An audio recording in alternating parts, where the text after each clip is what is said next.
আসসালামু আলাইকুম প্রিয় দর্শক, সবাই কেমন আছেন? কোটা সংস্কার নিয়ে শিক্ষার্থীদের উপরে হামলার প্রতিবাদে, সহিংসতার প্রতিবাদে ছাত্রলীগের দুই নেতা পদত্যাগ করল।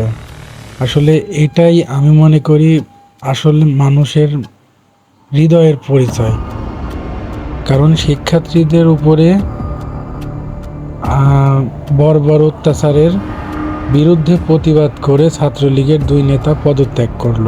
এর থেকে আর বড় কি পাওয়া হয়? পুলিশের সঙ্গে সংঘর্ষে রংপুরে বেরবির এক শিক্ষার্থী নিহত। এটা কোন পর্যায়ে গেল ভাই? এদিকে অভিনেতা নিলয় বলছে, মুক্তিযোদ্ধার সন্তান হয়েও বলছি দয়া করে কোটা সংস্কার করে দিন। নিলয় আসলে আমি এটা আর টিভি থেকে নেয়া, কি বলবো এই বিষয়ে আমার আর কিছু বলার নাই। আমি একজন প্রবাসী হয়ে আমরা তাহলে কি পাবো? আমরা কি নিয়ে কথা বলবো? তো সবাই ভালো থাকবেন। আসসালামু আলাইকুম।